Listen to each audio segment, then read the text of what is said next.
Former British Prime Minister Liz Truss said Monday that it has to be former President Trump in the White House after the 2024 election, endorsing Trump for the office while laying criticism on President Biden.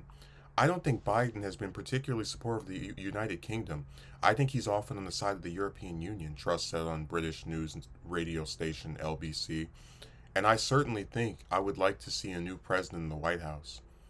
Truss, the shortest serving prime minister in the country's history, has been a major backer of American conservative politics since leaving 10 Downing Street in 2022. While never before endorsing Trump by name, she spoke at the Conservative Political Action Conference in Washington in February and wrote an op ed for the Wall Street Journal calling for a Republican president. I hope that the Republican will be returned to the White House in 2024, she wrote in November. There must be a conservative leadership in the U.S. that is once again bold enough to call out hostile regimes as evil and a threat. Promoting her new book, the Tory said Monday that Trump's policies were actually very effective. He cut regulation, he cut tax, he liberated the U.S. energy supply, and this is why the U.S. has had significant higher economic growth than Britain. She said, adding that Trump was more effective at preventing aggressive regimes expanding, and I think we'd be in a different position if he got reelected in 2020. Truss's 50-day stint as prime minister was mostly marked by its chaos, failing to pass a substantial government budget and hampered by a rotating cabinet. Her leadership also saw the British pound fall to its lowest value ever compared to US dollar, with economic analysis blaming her unpopular tax proposals. At the end of her premiership, she was the most unpopular prime minister in Britain's history, according to public opinion polls. Imagine having the most unpopular, shortest serving prime minister in all of UK history just like endorse you so emphatically. Like that's the person you want to come out and swinging and promoting you and saying I hope they get another term. Um, Now I said when Truss was kicked out of her position or announced she was going to resign of her position, it was one of the biggest news stories of 2022, and I maintain that I think seeing a prime minister, the head of a country, leave office after less than 3 months is not commonplace. I don't know how Sunak's been able to stay in there as long as he has, but we have to give him credit for lasting more than 6 weeks. In the case of Truss, however, I really was not clued into what she'd been doing since her post premiership.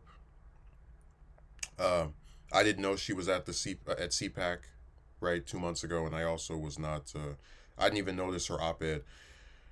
Um, Here's what gets me though, probably more than anything.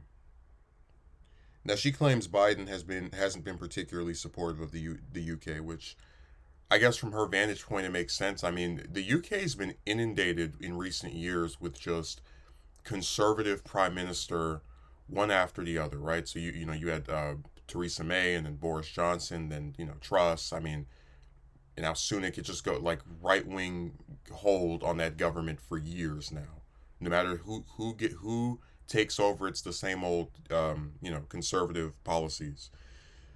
The part that gets me, however, is where she starts to talk about, oh, Trump cut regulation and taxes and liberated the U.S. energy supply. I don't know what liberating the U.S. energy supply means. And when she says cut taxes, it's like most of that went to the top 1% anyway. It's like 83% of it went to the top 1%, where very few regular people were actually benefited by them.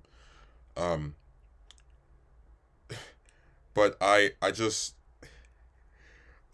so amused by how when these people want to promote a person, they leave out some pretty obvious stuff. Like I would have so much more respect for Truss if she came out and said, you know what, I may have liked what Trump did, if I pull a Nikki Haley route. I may have liked what he did from a policy standpoint, but I don't think any country should have someone with 91 criminal charges be given a 50% chance of being the next commander in chief. And she should have endorsed one of his opponents during the primary, but she kept her mouth quiet, tried to be neutral, right? Because she's doing the same thing that the rest of them is politicking, where she had a good feeling, as did the rest of us, that Trump was probably going to win that primary. Um, and so instead of taking like a stance and siding with someone who doesn't have all these charges on them, like DeSantis, like Haley, whoever, she would rather wait out Trump's victory and then after endorsing the uh, failed 91 criminal charges former president, hope that if he wins, she can then have some type of leverage over him or some type of access to him that wouldn't have come if she had endorsed one of his opponents.